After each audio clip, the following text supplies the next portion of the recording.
اللجن اللجن اللجن اللجن يا مولا اللجن اللجن اللجن اللجن اللجن اللجن اللجن يا صاحب السماء اللجن. اعوذ باللہ من الشیطان الرجیم بسم اللہ الرحمن الرحیم رب اشرح لی صدری ویسر لی امری واحلل عقدۃ من لسانی یفقهوا قولی ان اللہ وملائکتہ یصلون علی النبی یا ایھا الذین آمنوا صلوا علیہ وسلموا تسلیما. اللهم صل علی محمد وآل محمد. ماہ ذیقعدہ کا بابرکت مہینہ شروع ہو چکا ہے اور اس بابرکت مہینے میں ایک بہترین تاریخ ہمارے 8ویں امام علی رضا علیہ السلام کے حوالے سے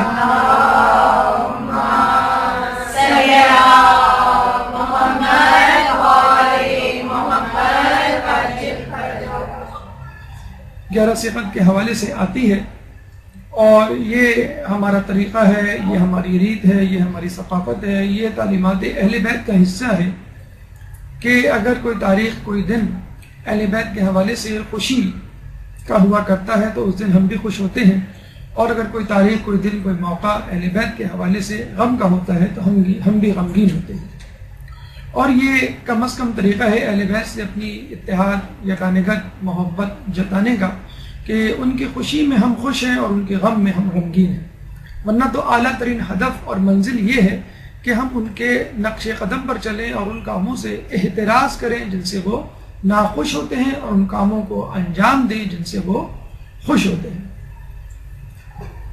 یوں تو 1-1.5 گھنٹے میں 8ویں امام کی تمام سیرت کا مکمل احاطہ کرنا مشکل کام ہے بلکہ ناممکن کام ہے، لیکن جیسے کہ آپ کو معلوم ہے کہ ایک طریقہ ایک مقصد یوم ولادت یا یوم شہادت کو منانے کا یہ بھی ہوتا ہے کہ اس بہانے ہم اس امام سے متعلق ایک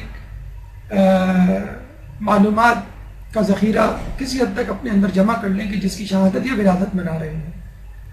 چنانچہ بہترین وقت ہے کہ جمعرات کے دن غالباً 11 ذیقعدہ پڑے گی. آج ہفتے کا دن ہے، امام کی ولادت کے بعد آپ سے ملاقات ہوگی، تو پہلے سے اپنے آپ کو مینٹلی پریپیئر کر لیں، امام کے متعلق معلومات کو جمع کر لیں اور اپنے بچوں، اپنے گھر والوں، اپنے رشتہ داروں، اپنے اڑوس پڑوس غیر خواہوں کو یہ معلومات پہنچائیں، ان کو ذہنی طور پہ ان کی ولادت کے آنے سے پہلے تیار کر لیں تاکہ ان کی ولادت والے دن ہم ولادت کو کما حق منا سکیں اور اس کا حق ادا کر سکیں.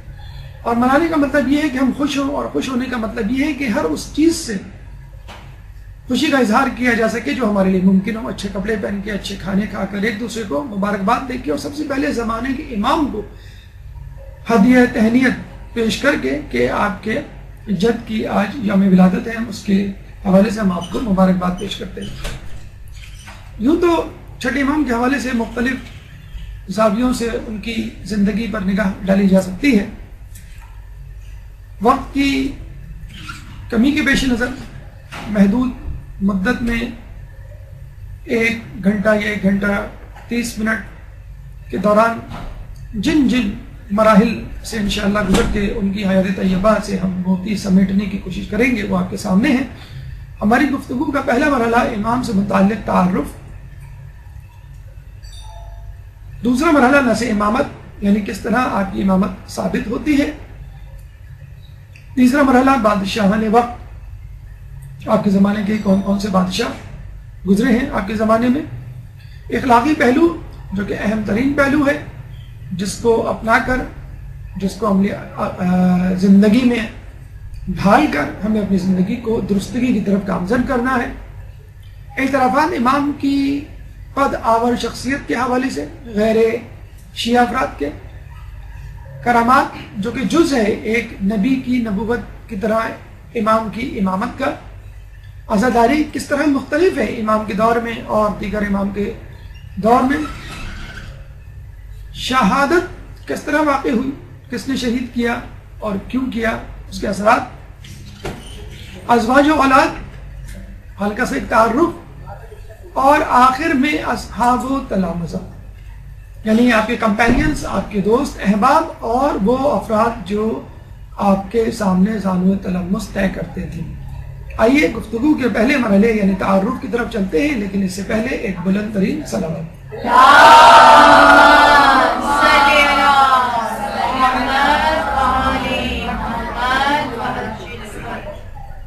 ولادت جیسے کہ آپ کو بتایا گیا کہ 11 ذی القعدہ 148 ہجری، کچھ روایات کے مطابق 11 ذی الحج 153 ہجری، زیادہ مشہور روایت 11 ذی القعدہ 148 ہجری کی ولادت ہے۔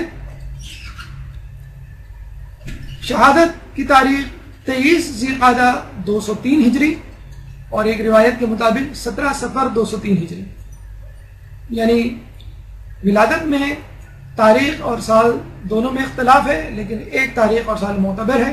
اسی طرح شہادت میں تاریخ میں تو اختلاف ہے لیکن سن ہجری میں اختلاف نہیں، 23 ذی القعدہ اور 17 صفر۔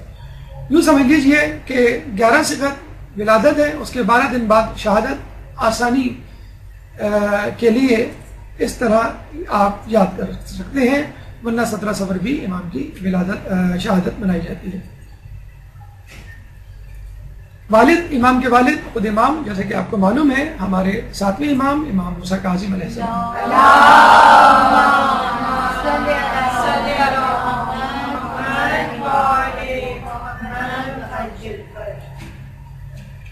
والدہ نجمہ خاتون، نجمہ خاتون کے بارے میں تواریخ میں تفصیل کے ساتھ درج ہے اور کہا جاتا ہے کہ آپ مغرب سے تعلق رکھا کرتی تھی، یعنی مغرب سے آئی تھی اور ایک کنیز تھی، اور آپ کی شادی کی پیشن گوئی خود رسول اکرم صلی اللہ علیہ وآلہ وسلم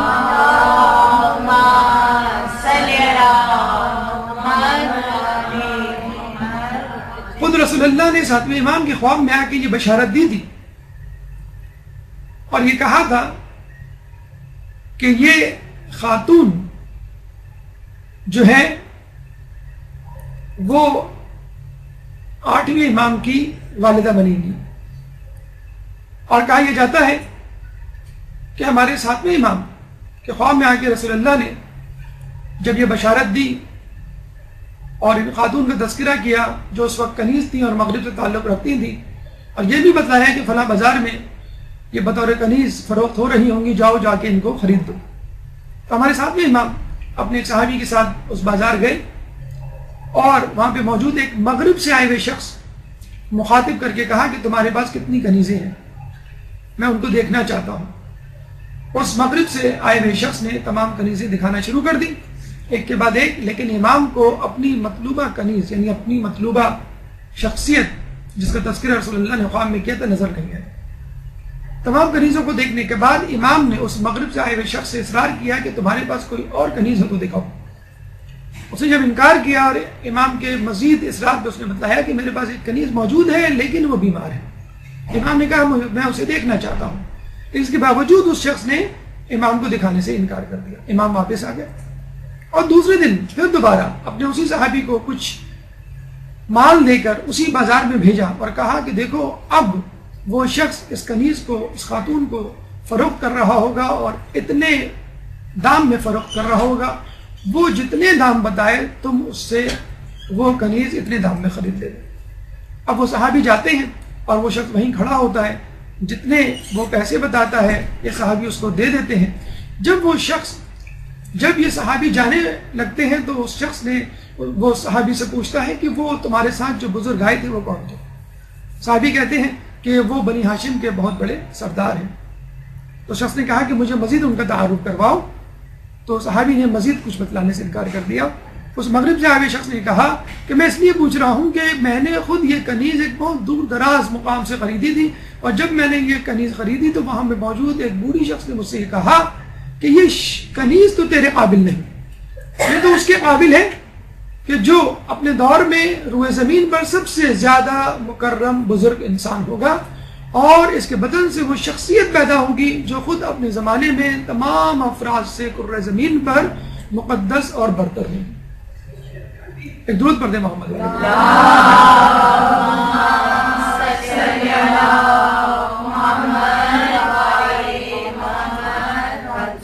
ان خاتون کے ہمیں مختلف نام ملتے ہیں، یعنی امام کی والدہ کے نجمہ خاتون، تکتم، اردہ، سمانہ، ام البنین، خضران، سقر، شقرہ، اور 8ویں امام کی ولادت کے بعد ان تمام ناموں یا القابوں کو بھلا دیا گیا اور لوگ فقط آپ کو طاہرہ کے لقب سے یاد کرنے لگے۔ خود امام کا نام علی، اہل بیت اور سلسلہ عصمت میں تیسرے علی، پہلے علی مرتضیٰ، دوسرے علی امام زین العابدین اور تیسرے خود امام رضا۔ یہاں یہ بات واضح کر دینی ضروری ہے کہ اماموں کے اور اہل بیت کے ناموں پر اپنے بچوں کے نام رکھنا خود اہل بیت اور ہمارے ائمہ کی سنت ہے، اور اس کی ابتدا خود انہوں نے ہی کی۔ اگر وہ چاہتے تو خود اپنے لیے، اپنے بچوں کے لیے جن کو امام ہونا تھا، مختلف نام رکھتے۔ 12 افراد ہیں، 12 امام ہیں تو 12 نام ہوتے۔ لیکن جس طرح ہمارے یہاں ایک رواج ہے کہ اگر خاندان میں دور دراز محلے میں، دور دراز علاقوں میں بھی کوئی نام نظر آ جائے جو کامن ہو جائے تو ہم کہتے ہیں بھی یہ نام تو رکھا جا چکا، ہم یہ نام دوبارہ نہیں رکھیں گے۔ لیکن آپ دیکھ لیجئے، آپ کو ایک ہی محلے میں ایک ہی خاندان میں کتنے ہی لوگ علی نام کے مل جائیں گے، لیکن آپ کو اس نام کے نئے پن میں کبھی بھی پرانا پن نظر نہیں آتا کہ نام پرانا ہو گیا ہے، کوئی اور نام رکھو۔ فاطمہ نام کی کتنی لڑکیاں مل جائیں گی، زینب نام کی کتنی لڑکیاں مل جائیں گی، حسن حسین نام کی کتنی۔ بڑا جسے کہتے ہیں کہ بھونڈا نکتہ ہے، شاید بڑی عجیب مثال ہے، لیکن کہا یہ جاتا ہے کہ اغیار میں اگر کسی مسلمان کو پکارنا ہو یا کسی مسلمان کا نام لینے کا آپ اس سے ارادہ کریں کہ تم کسی مسلمان کا نام بتاؤ، کوئی کرسچن ہندو آپ کے سامنے آئے اور اس سے آپ کہیں کہ تم کسی مسلمان شخص کا نام بتاؤ، تو یقین کیجئے اس کے منہ سے محمد، علی، حسن، حسین، فاطمہ، زینب، عباس جیسے نام نکلتے ہیں۔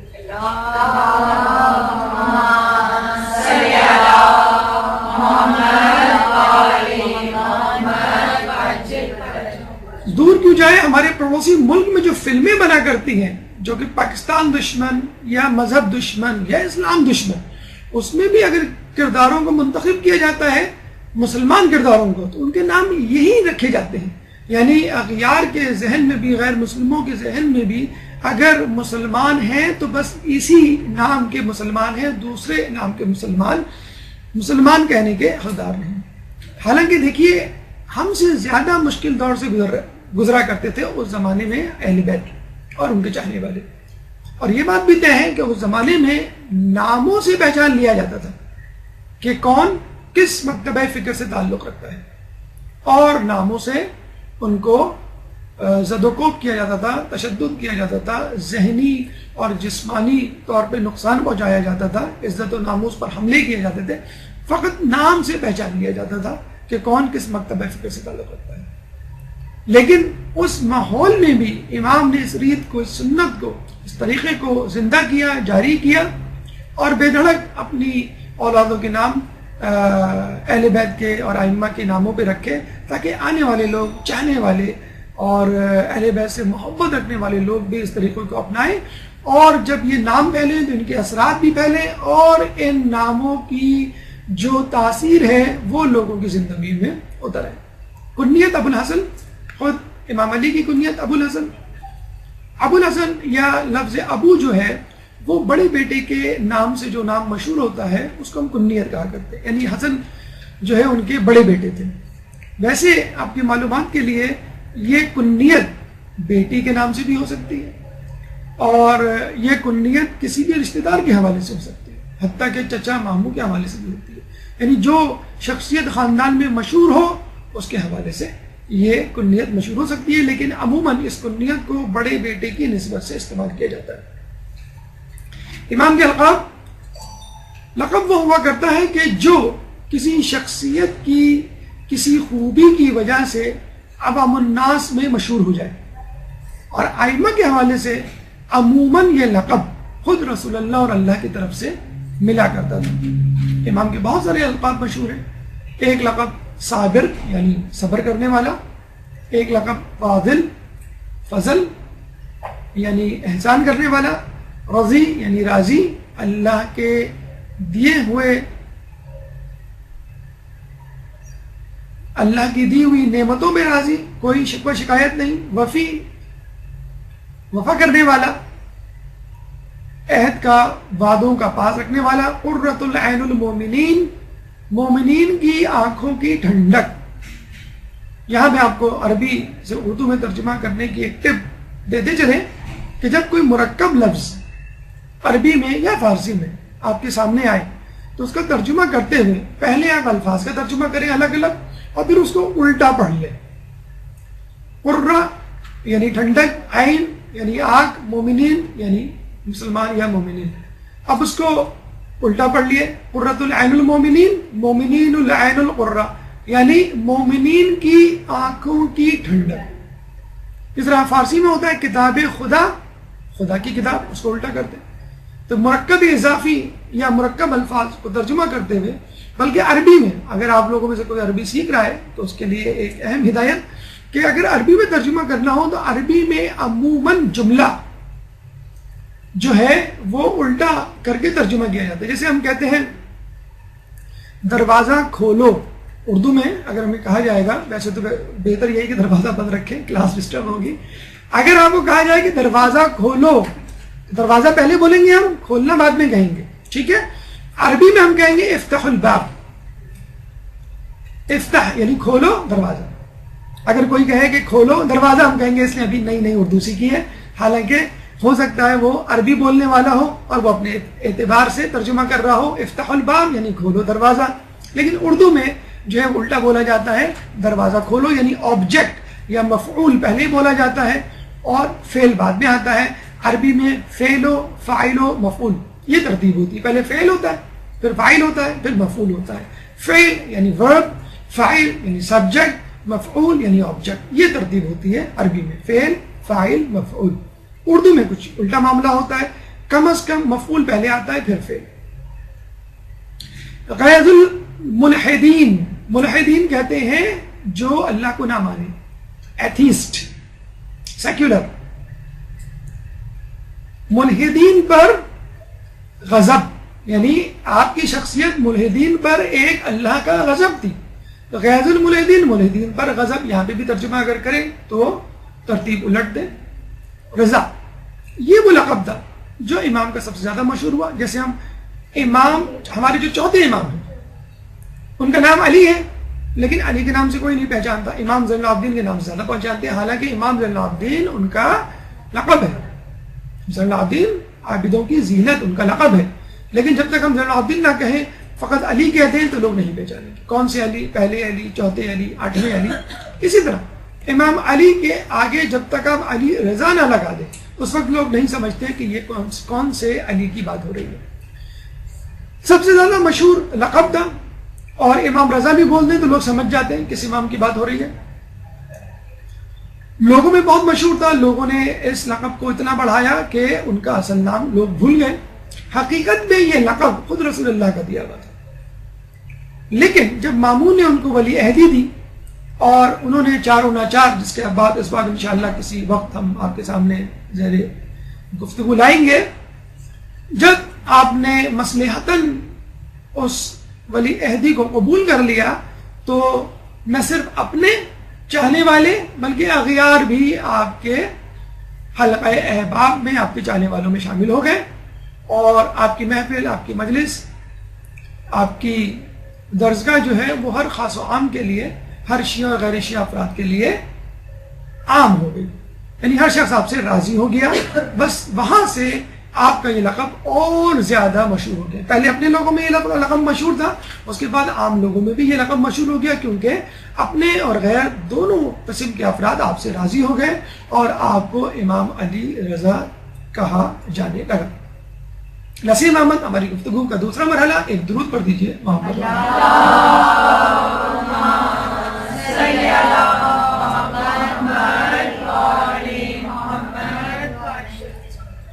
یہ ضروری ہے کہ ہر امام کے حوالے سے ہمارے پاس نص امامت موجود ہو، اغیار پہ ثابت کرنے کے لیے اور خود اپنے لوگوں میں یہ ثابت کرنے کے لیے کہ امام کی تو بہت ساری اولادیں تھیں، کس بیٹے کی بات ہو رہی ہے؟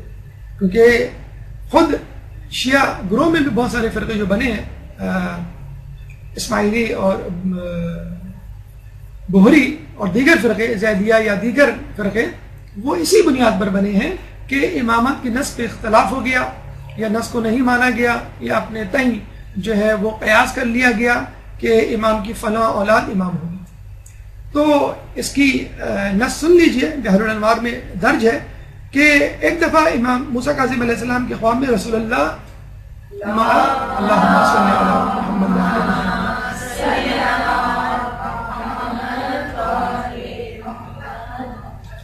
امام علی کے ساتھ تشریف لائے اور آپ کے پاس انگوٹھی، تلوار، عصا، کتاب خدا اور امامہ تھا۔ جب ساتھ میں امام نے پوچھا یہ سب کیا ہے تو بتایا گیا کہ امامہ اللہ کی سلطنت ہے، کتاب خدا خدا کا نور ہے، عصا خدا کی طاقت و قوت ہے، تلوار اللہ کی عزت ہے، اور انگوٹھی ان تمام چیزوں کی ایک علامت ہے۔ اب یہ عہدہ امامت تمہارے بعد تمہارے فرزند علی کے پاس جائے گا، یعنی امام علی رضا کے پاس جائے گا۔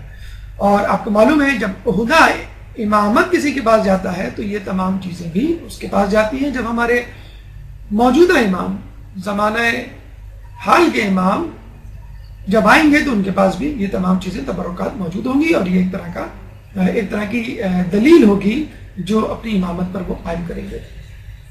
امام نے یہ خواب سنا کر اپنے ایک چاہنے والے کو یہ کہا، بلکہ اس چاہنے والے نے یہ جب دریافت کیا کہ جب آپ نہ ہوں گے تو پھر آپ کے بعد کون امام ہوگا، کیونکہ ہر جانے والے امام نے آنے والے امام کی خبر دی ہے آپ سے پہلے۔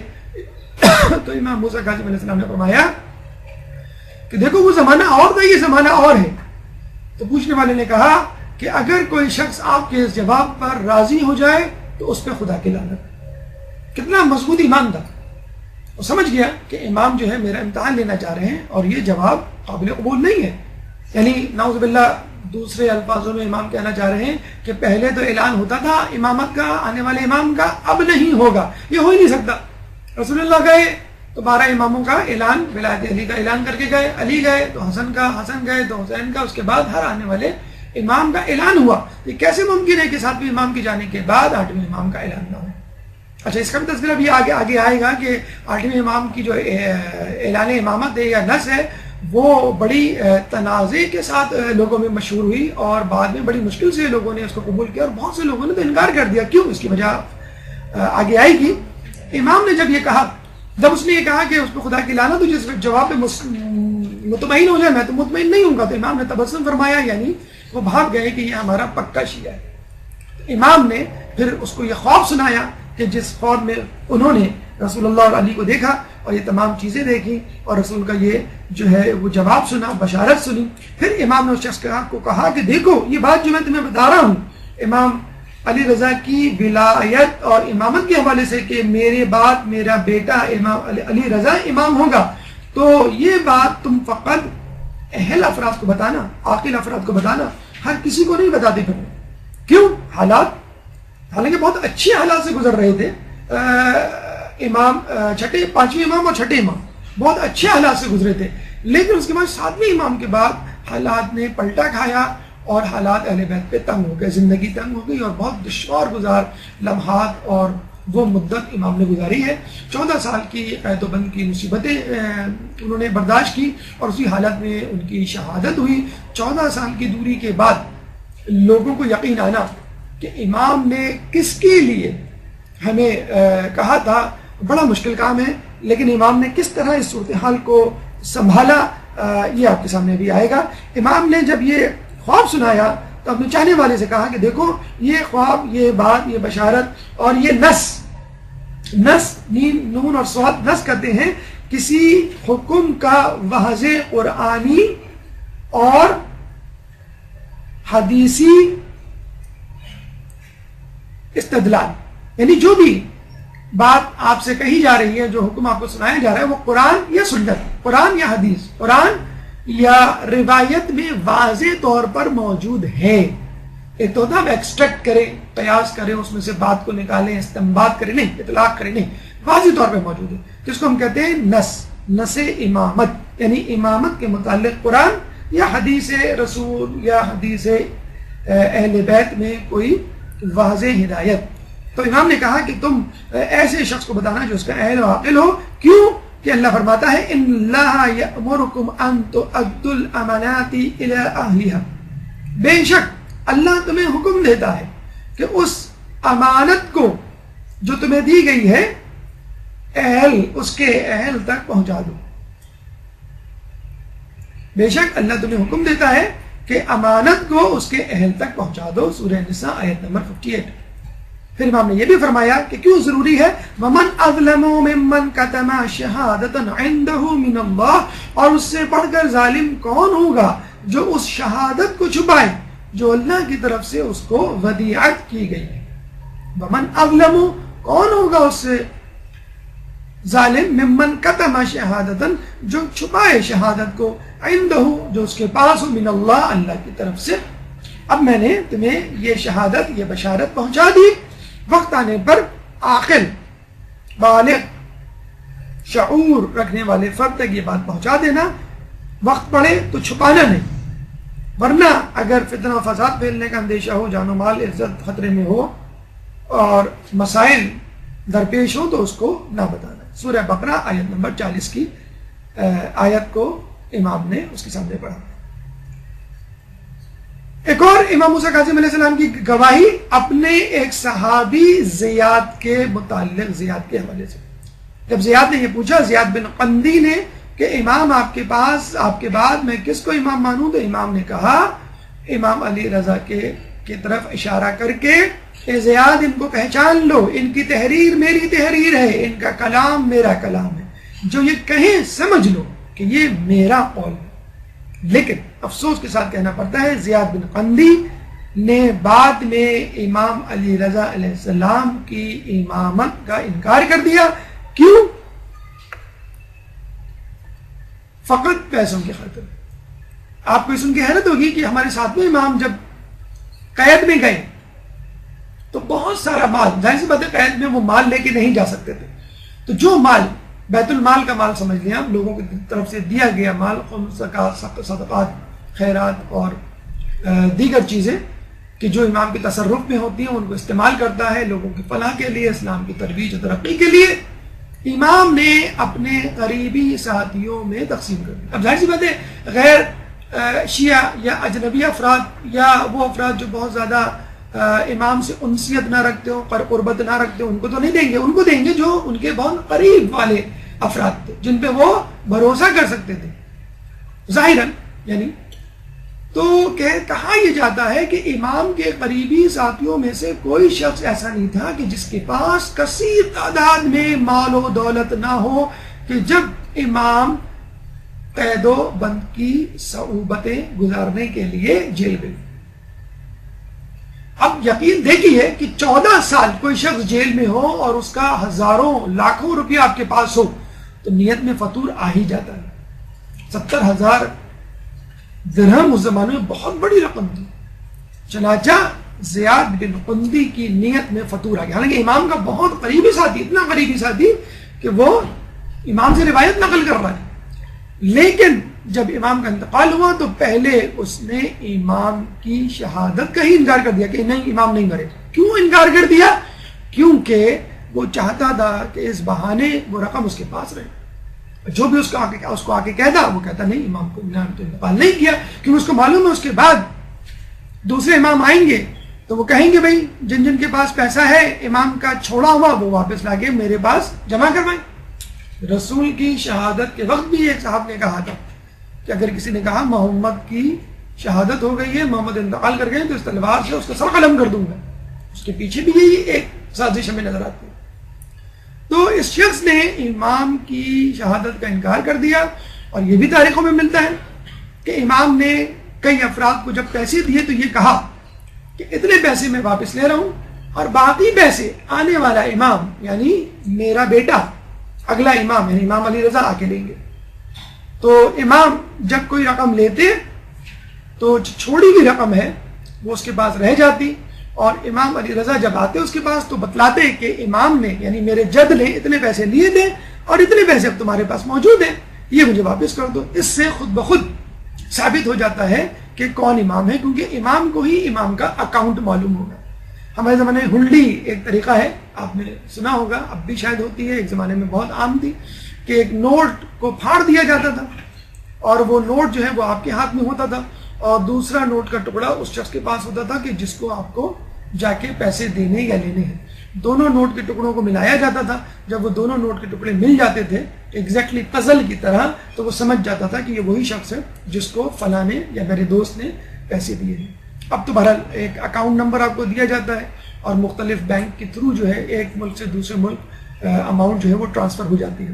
تو زیاد بن قنطی نے پیسے کی لالچ میں آ کر امام کی امامت کا, امام کی پچھلے امام کی شہادت کا, اگلے امام کی امامت کا انکار کر دیا, اور نہ صرف انکار کر دیا, اپنے ساتھ ایک گروہ ترتیب دے دیا کہ جن جن لوگوں کے پاس پیسے تھے یعنی سرمایہ دار طبقہ, ان سب کو اپنے ساتھ ملا لیا اور یہ کہا کہ ہم جو ہے یہ پیسے نہیں دیں گے اور ہمیں شک ہے کہ امام کا انتقال, امام کی شہادت نہیں ہوئی ہے.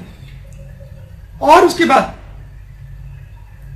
اگر کوئی یہ پیسے لے کر, اپنے پاس موجود پیسے لے کر امام علی رضا کے پاس جاتا اور یہ کہتا ہے کہ یہ پیسے موجود ہیں, یہ لے لیں, میں آپ کو امام مانتا ہوں, تو یہ افراد زیاد بن قنطی کی سربراہی میں اس کے پاس جاتے, اس کو رشوت دیتے کہ دیکھو ہمارے پاس 70,000, ہمارے پاس 50,000, ہمارے پاس اتنے ہزار موجود ہیں, اس میں سے ہم 10,000 درہم تم کو دینے کے لیے تیار ہیں, لیکن تم اپنے پیسے واپس نہ لوٹاؤ. یہ کام بھی, یہ دھندا بھی اور یہ کاروبار بھی لوگوں نے شروع کر رکھا تھا. تو اس زمانے میں بھی ایسے لوگ موجود تھے, اس زمانے میں بھی ایسے لوگ موجود ہیں کہ جو امام کی امامت کا انکار کر دیتے ہیں فقط پیسے کی اور دنیا کی لالچ میں. اس کے علاوہ ایک اور مرتبہ ہمارے ساتویں امام کے پاس ایک صحابی آیا تو امام نے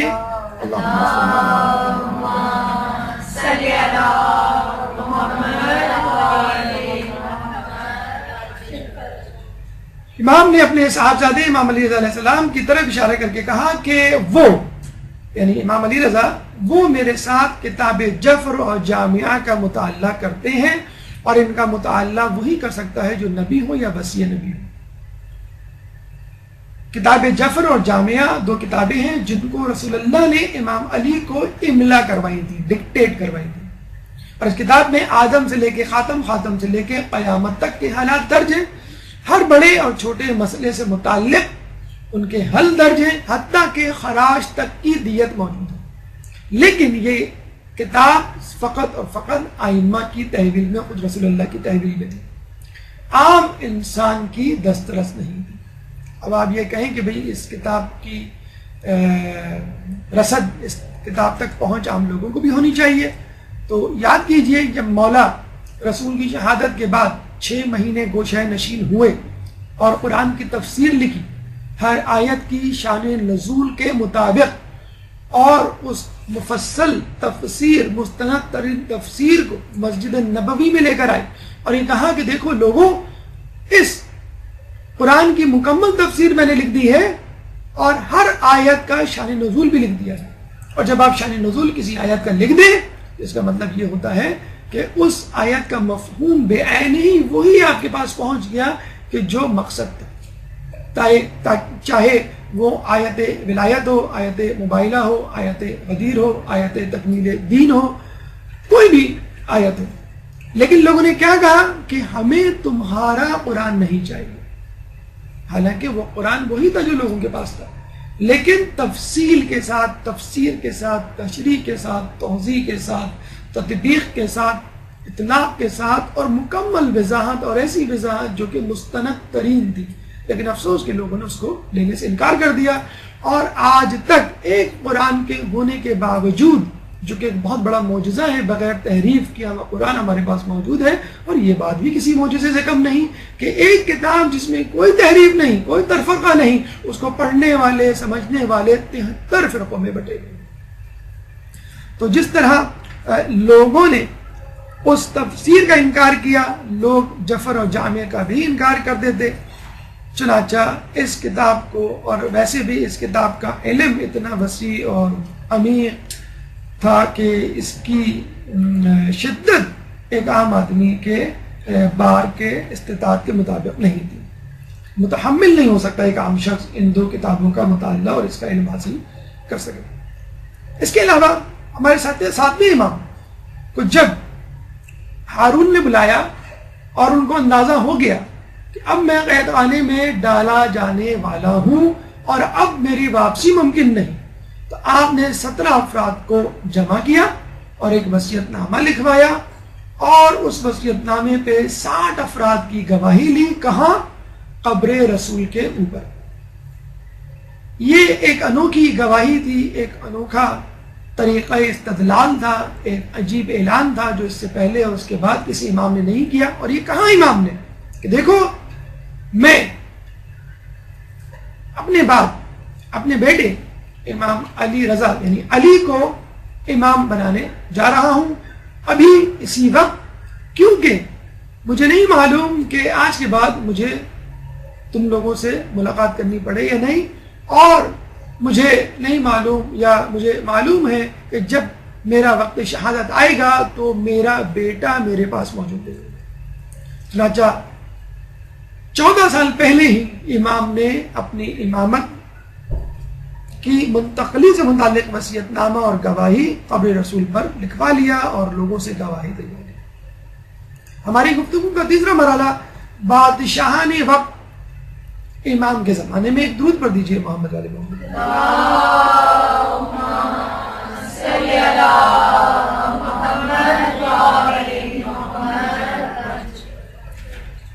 اچھا، آپ لوگوں کے ذہن میں یہ خیال آتا ہے کہ ہم تو امام کی سیرت کا مطالعہ کر رہے ہیں، امام کی حیات طیبہ پر روشنی ڈال رہے ہیں، یہ بادشاہ نے وقت کہاں سے ٹپک پڑے؟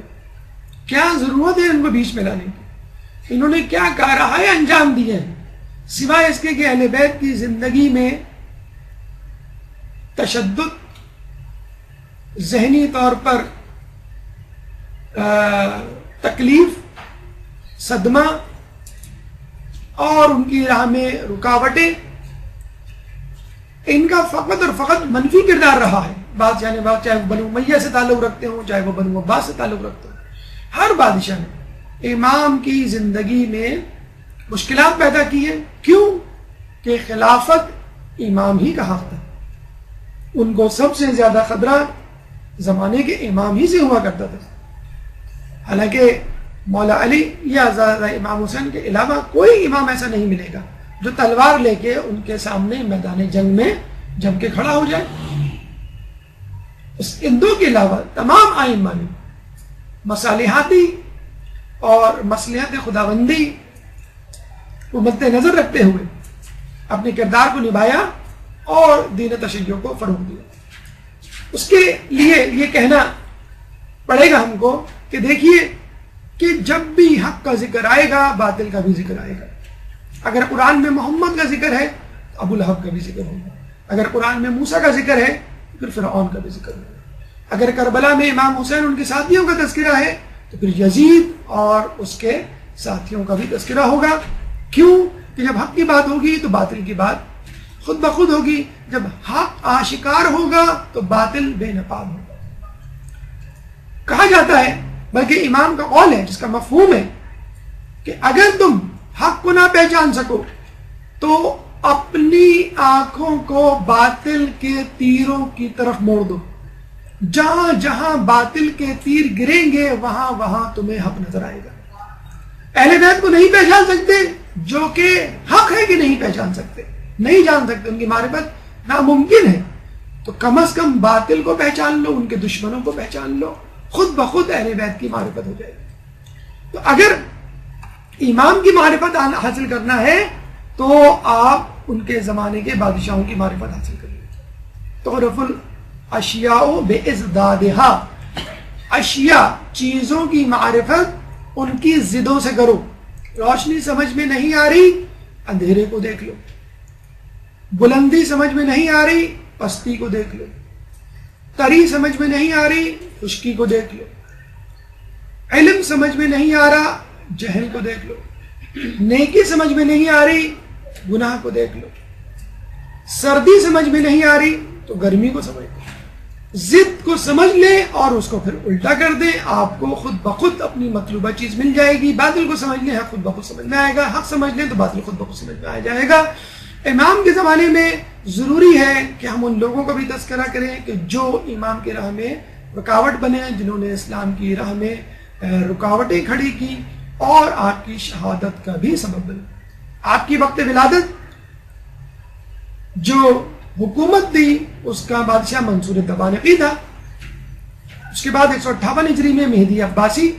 دیکھیں اس زمانے کے بادشاہوں نے بھی یہ کھیل کھیلنے کی کوشش کی. جب ان کو پتہ چلا کہ ان کے یہاں یہ روایت موجود ہے کہ ایک زمانہ آئے گا کہ دنیا ظلم و جور سے بھر چکی ہوگی, تو ہمارا چاہنے والا, ہمارا ماننے والا اور ہمارے جد سے, ہماری نسل سے ایک شخص پیدا ہوگا جو 12واں امام ہوگا. اس دنیا کو عدل سے اس طرح بھر دے گا یہ جیسے ظلم سے بھری ہوئی تھی. تو بادشاہوں نے اپنے شہزادوں کے نام مہدی کے نام پہ رکھنا شروع کر دیے اور لوگوں کو یہ کہنا شروع کر دیا یہ وہی تو مہدی ہے جس کا تذکرہ آیات و روایات میں ملتا ہے. اس لیے جب یہ لوگ کہتے ہیں کہ خلافت علی یا دیگر ائمہ کا نام, ہمارے خلیفاؤں کا نام قرآن میں کیوں نہیں موجود, ہمارے اماموں کا نام, تو ایسا کون سا مسئلہ ہے؟ لوگ اپنے اپنے اماموں کے نام علی, حسن, حسین, زین العابدین, باقر, جعفر رکھنا شروع کر دیتے اور یہ کہتے ہیں یہ وہی امام ہیں جن کی بشارت جو ہے وہ احادیث میں دی گئی ہے. تو مہدی عباسی 158 ہجری. اس کے بعد ہادی, یہ بھی دیکھیں نام ایسا ہی ہے, ہدایت دینے والا, حالانکہ مکمل طور پہ منحرف. اس کے بعد ہارون 170 ہجری میں, امین 194 ہجری میں اور مامون 198 ہجری میں. ہارون 7ویں امام کے زمانے میں تھا جس نے امام کو 14 سال قید رکھا. اس کی 2 اولادیں تھیں, امین اور مامون. عربی النسل امین تھا اور مامون عجمی النسل تھا. یعنی عربی زوجہ سے, عرب خاتون سے امین پیدا ہوا اور عجم کی خاتون سے یعنی غیر عرب سے مامون پیدا ہوا. تو عوام الناس میں ایک فطری رجحان تھا کہ ہارون کے بعد امین کو تخت پہ آنا چاہیے کیونکہ امین عرب ہے, عربی بولنے والا ہے اور عرب خاتون سے تعلق رکھتا ہے. اور مامون جو ہے وہ غیر عرب ہے اور وہ بھی کنیز سے. تو لوگوں میں مامون کی طرف جو ہے وہ رجحان نہیں تھا. لیکن مسئلہ یہ تھا کہ امین انتہائی بدقماش, بدماش, اوباش شخص کا, انسان عیاش, کہ اگر اس کے ہاتھ میں سلطنت آتی تو بہت عرصے تک نہ رہ پاتی. اور مامون انتہائی چالاک, ہوشیار اور علم دوست, لیکن اس چالاکی ہوشیاری کو اس نے کسی اور طریقے سے استعمال کیا. چنانچہ ہارون نے بہت کوشش کی کہ کسی طرح مامون کو امور سلطنت سپرد کر دے, لیکن لوگوں کی مخالفت کے پیش نظر اس نے آخر میں یہی کیا کہ اپنی سلطنت کو 2 حصوں میں تقسیم کر دیا. امین کو عربی علاقے کی سلطنت سونپ دی یعنی حجاز, یمن اور شام, اور مامون کو غیر عرب علاقوں کی سلطنت سونپ دی یعنی ایران, خراسان, ترکمانستان. اور کہتے ہیں کہ جب یہ سلطنت 2 حصوں میں تقسیم ہوئی تو دونوں بیٹوں نے باپ کو نکال باہر کیا کہ you are misfit in our kingdom, کہ تمہارے لیے تو کوئی جگہ نہیں, تم نے تو کوئی گھر بھی نہیں چھوڑا. صاف کہہ دیا آدھی تمہاری آدھی میری, تو بس ٹھیک ہے آدھی آدھی ہم دونوں بیٹوں کی, تمہارے لیے تو کوئی اور جگہ ہونی چاہیے, جاؤ کوئی اور ملک فتح کرو اس کو. تو آخری ایام کہتے ہیں ہارون رشید کے بڑے ہی کسمہ پرسی میں گزرے اور اس کے بعد امین اور ہارون میں سر پھٹاول شروع ہو گئی بڑی مشکل سے. امین نے چند سال, کہتے ہیں 3 یا 4 سال مکمل کیا اور اس کے بعد مامون نے امین پر غلبہ حاصل کر لیا اور اس کو قتل کر دیا. اس کے بعد 20 سال تک حکومت کی بطور خلیفہ.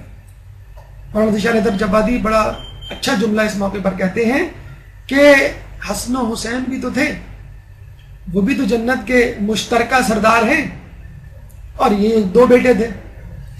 تو رسول کی زلف کو پکڑنے والے اور زمام کار کو پکڑنے والوں کے درمیان بہت فرق ہوا کرتا ہے. اللہم صلی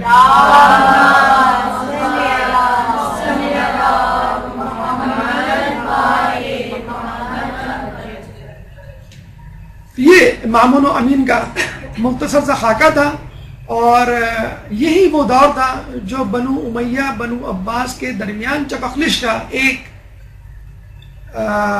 جسے کہتے ہیں کہ شمع یا ایک مثال، ایک جھلکی ہمیں پیش کرتا ہے، جس طرح بنو امیہ بنو عباس کی لڑائی کے درمیان امام کو موقع مل گیا، 5ویں 6 امام کو اپنی ترویج اور تبلیغ کا، اور تشیع پہ ظلم کم ہو گیا۔ اس طرح مامون اور امین کے درمیان جب جنگ چھڑی تو مامون گھبرا گیا، پریشان ہو گیا، اور اس نے اس گھبراہٹ میں ولی عہدی کا عہدہ جو ہے وہ امام علی رضا کے سپرد کر دیا، تاکہ لوگوں کی مخالفت میں کچھ کمی آ سکے۔ یہ عجیب بات ہے کہ امام کے دور میں بڑے سیاسی نشیب و فریز آئی، ہمارے ہر امام کو کم و بیش، اکثر اماموں کو کم و بیش اپنے سے پچھلے امام کی بنسبت بالکل متضاد حالات کا سامنا کرنا پڑا۔ دیکھیں، ایک بادشاہ ہے، اس کا بیٹا اس کے بعد یعنی اس کا شہزادہ بادشاہ بن جاتا ہے، وہی سلطنت، وہی دربار، وہی وزراء، وہی شورا، وہی دارالخلافہ، وہی عوام الناس، وہی حکمت عملی، وہی دشمن، وہی دوست، کوئی تبدیلی نہیں آتی، لگتی برابر۔ بڑا آسان ہوتا ہے شہزادے کے لیے اپنے باپ یعنی بادشاہ کے طور طریقوں کو جاری رکھنا، کوئی بھی تبدیلی نہیں کرنی، آپ کو ایز اٹ از آگے بڑھانا ہے۔ جس طرح ہمارے یہاں سیاسی تنظیمیں ہوتی ہیں، باپ، اس کے بعد بیٹا، پھر اس کے بعد اس کا بیٹا، امام کے ساتھ ایسا نہیں ہوا کرتا تھا۔ ایک تو یہ کہ حکومتوں کے زیر عتاب ہدف بنے ہوئے ہیں زیادتی، ظلم و تشدد کا، اور دوسری طرف متضاد حالات تقریباً ہر امام کو اپنے سے پہلے امام کے مقابلے میں، چنانچہ صورتحال اتنی گھمبیر، اتنی پریشان کور، اتنی مشوش ہوا کرتی تھی کہ لوگ سمجھ نہیں پاتے تھے کہ امام کیا کر رہے ہیں، امام یہ کیوں کر رہے ہیں، اور اسی شک و شبہ میں لوگ امام کا ساتھ دینے سے انکار کر دیا کرتے تھے۔ اور آج بھی لوگوں کا یہی حال ہے کہ گھبراہٹ میں، پریشانی میں، جب وہ مجتہدین کے فتوے دیکھتے ہیں، مختلف حالات میں جو بدل جاتے ہیں، حالات کے پیش نظر نہیں سمجھ پاتے اور بغاوت کو اتراتے ہیں، انکار کر دیتے ہیں، تقلید کا علاوہ اپنی گردن سے اٹھا کے پھینک دیتے ہیں۔ مثلا امام علی نے تلوار نکالی، جنگ جمل، جنگ صفین، جنگ نہروان آپ کے سامنے 4.5 سال کا عرصہ تقریباً میدان جنگ میں گزرا۔ اس کے بعد امام حسن کو کنٹینیو کرنا چاہیے تھی یہ جنگ، عزیمت کا راستہ، امام نے آتے ہی فوراً صلح کر لی، اور آج تک خود غیر تو چھوڑیے، خود اپنے والے صلح امام پر بعض اوقات اعتراض کر بیٹھتے ہیں کہ امام نے صلح کیوں کی، کیا ضرورت تھی، ان کے جد نے تو نہیں کی تھی۔ پھر ہم دیکھتے ہیں امام حسین تلوار لے کے عزیمت کا راستہ اختیار کرتے ہوئے کربلا میں آ جاتے ہیں، خوب واہواہ ہوتی ہے، لوگ بڑے خوش ہوتے ہیں، گریہ ہوتا ہے، اور خوش ہوتے ہیں کہ ہمارے امام نے سر داد نہ داد دست یزید کے سر دے دیا، لیکن اپنا ہاتھ بیعت کے لیے نہیں دیا۔ لیکن اس کے بعد جو امام، ہمارے چوتھے امام آتے ہیں، ان سے توقع دی جاتی ہے کہ اب یہ بدلہ لیں گے، اور ان سے زیادہ بدلہ لینے کا سزاوار کون ہو سکتا ہے کہ جس نے اپنی آنکھوں سے کربلا کے میدان میں 72 ٹکڑوں کو کٹتے ہوئے، زمین پہ تڑپتے ہوئے، جان دیتے ہوئے دیکھا، جس نے اپنی خواتین کو بے مقنع و چادر شام کے بازاروں میں، کوفہ کی گلیوں میں ذلیل ہوتے ہوئے دیکھا، ان سے زیادہ سزاوار کون ہو سکتا ہے بدلہ لینے کا؟ لیکن ہم دیکھتے ہیں ان کی ساری بقیہ زندگی 35 سال دعا، اذکار، استغفار اور عبادت میں گزر جاتی ہے۔ اعتراض اٹھتا ہے کہ بھائی کربلا کا بدلہ کیوں نہیں لیا انہوں نے؟ اس کے بعد ہم دیکھتے ہیں 5ویں اور 6 امام تقریباً دونوں کو ایک ہی ماحول ملتا ہے، بنو امیہ بنو عباس کی جنگ اور ایک فری ہینڈ، بلکہ دونوں بنو امیہ بنو عباس باری باری آتے ہیں اماموں کے پاس کہ آپ ہمارا ساتھ دیجئے، ہم آپ کو خلیفہ بنائیں گے۔ امام نے کسی کی بات پر دھیان نہیں دیا، چاہتے تو بہت سنہری موقع تھا جس سے وہ فائدہ اٹھا سکتے تھے، امام نے دعوت و تبلیغ اور تدریس پہ توجہ دی۔ اس کے بعد 7ویں امام کو ایسا ہی ماحول ملنا چاہیے تھا، لیکن بنو عباس کے آتے ہی ان کے تیور بدل گئے۔ کہا تھا کہ ہم اہل بیت کا بدلہ لیں گے، لیکن خود اہل بیت کو ہدف بنانا انہوں نے شروع کر دیا، کیونکہ وہی ذہنی جسے کہتے ہیں کہ پریشانی بنو امیہ والی کہ ہم نے یہ خلافت اہل بیت سے چھینی ہے، چنانچہ وہ اس کے زیادہ حقدار ہیں، ہمیں چاہیے کہ ان کو ہم اتنا پریشان کریں کہ وہ خلافت کو بھول جائیں، اپنی جان بچانے کی فکر میں رہیں. جیسے مثال بڑی عجیب سی ہے لیکن بالکل صحیح آتی ہے ہمارے حالات پر کہ پاکستان والوں کو بجلی، پانی، مہنگائی، قتل و غارت میں اتنا مصروف رکھو کہ یہ ترقی کی سوچ ہی نہ سکے، مسلمانوں میں اتنا تفرقہ ڈال دو کہ یہ اتحاد اور غلبے کی نہ سوچ سکے. تو ساتویں امام کو پھر دوبارہ وہی صورتحال کا سامنا، کوئی فری ہینڈ نہیں، بلکہ 14 سال قید، ایسے قید خانے میں جہاں پہ امام نہ سیدھے کھڑے ہو سکتے تھے نہ بیٹھ سکتے تھے. اس کے بعد 8ویں امام کو بھی قید میں ڈالنا چاہیے تھا، 14 سال نہیں تو 10 سال 15 سال، لیکن ہم دیکھتے ہیں کہ امام کو ایک دم سے ولی عہدے کا جو ہے وہ عہدہ دے دیا گیا، ولی عہد بنا دیا گیا. اتنی عزت کہ اپنی بیٹی کی شادی جو ہے وہ مامون نے کر دی اور ولی عہد بنا دیا اور اتنا بڑا مقام دیا کہ جسے کہتے ہیں پوری دنیا میں کم از کم اسلامی مملکت میں ڈنکا بج گیا. 8ویں امام کے بعد پھر دوبارہ وہی زوال والی کیفیت، تذلیل والی کیفیت، امام تقی کو بلایا گیا، طلب کیا گیا، قید و بند میں رکھا گیا. اس کے بعد امام کے ساتھ تقریباً کم و بیش وہی صورتحال. اب موجودہ امام جب آئیں گے تو بالکل ہی یکسر جو ہے وہ منظر نامہ تبدیل ہو چکا ہوگا. آپ نے دیکھا کہ ہر امام تقریباً جب آتا ہے تو دوسرے امام سے مختلف حالات اس کے پیش نظر ہوتے ہیں. اگر کوئی فیصلہ کرتا ہے تو لوگ اس پر اعتراض شروع کر دیتے ہیں کہ بھئی آپ سے پچھلے امام نے یہ کیا، آپ یہ کر رہے ہیں. تو جب ہی کہا گیا ہے کہ دیکھو امام کی سنت پہ عمل کرو، اگر امام بظاہر اسلام کی مخالفت میں بھی مشورہ دے رہے ہیں، حکم دے رہے ہیں، تو یقیناً اس میں کوئی مصلحت ہوگی. جس طرح خدا جب حکم دیتا ہے تو اس میں مصلحت ہوا کرتی ہے. چنانچہ امام کو بہت ہی عجیب و غریب حالات کا سامنا کرنا پڑا اور ان حالات میں امام نے ولی عہدی کا جو ہے وہ عہدہ قبول کیا. اس سیاسی نشیب و فراز میں جو ہمارے مختلف ائمہ کو سہنے پڑے کہ کبھی عزیمت، کبھی مصالحت، کبھی دشمنی، کبھی دوست، تو امام کو بھی ان صورتحال سے گزرنا پڑا. اور امام کے لیے اب یہ موقع تھا کہ وہ کیا کریں، عزیمت کا راستہ اختیار کریں، یعنی دشمن سے تلوار سے جہاد کریں، یا پھر مصالحت کا رویہ اختیار کریں، یعنی دشمن کے ساتھ مصلحتاً وقتی طور پر اس کی بات کو مان کر لوگوں میں اپنی بات کو مستحکم کرے. اس کا تذکرہ انشاءاللہ مزید تفصیل سے امام کی ولی عہدی سے متعلق ہے. امام نے ولی عہدی کا عہدہ کیوں قبول کیا اور اس عہدے کو قبول کرنے سے امام کو فائدہ کیا ہوا، تفصیلی گفتگو انشاءاللہ کسی اور درس میں آپ کے سامنے پیش کی جائے گی. ہماری گفتگو کا چوتھا مرحلہ، لیکن اس چوتھے مرحلے یعنی اخلاقی پہلو کو شروع کرنے سے پہلے ایک وقفہ اور اس کے بعد انشاءاللہ ہماری گفتگو دوبارہ جاری ہوگی. ایک درود پڑھ دیجیے محمد. اعوذ باللہ من الشیطان الرجیم، بسم اللہ الرحمن الرحیم. گفتگو کا سلسلہ ہم وہیں سے شروع کرتے ہیں جہاں سے ہم نے چھوڑا تھا. 3 مراحل ہم طے کر چکے، چوتھے مرحلے کی طرف اب پیش رفت ہے، یعنی اخلاقی پہلو.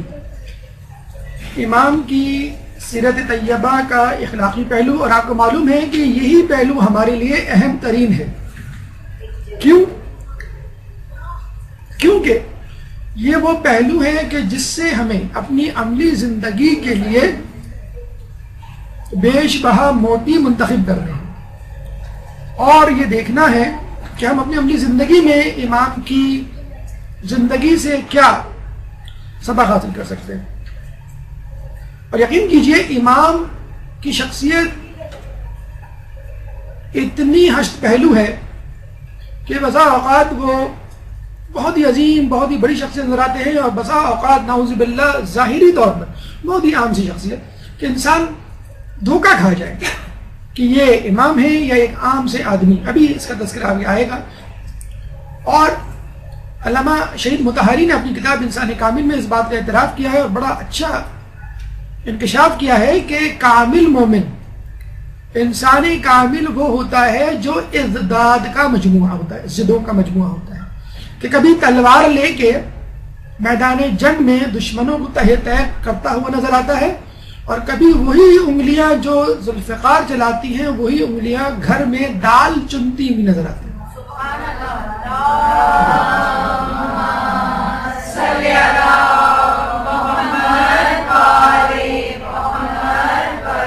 دیکھا آپ نے ازداد کا مجموعہ ہے، ضدوں کا مجموعہ ہے کہ نظر نہیں آتا. کہیں دشمنوں کے ساتھ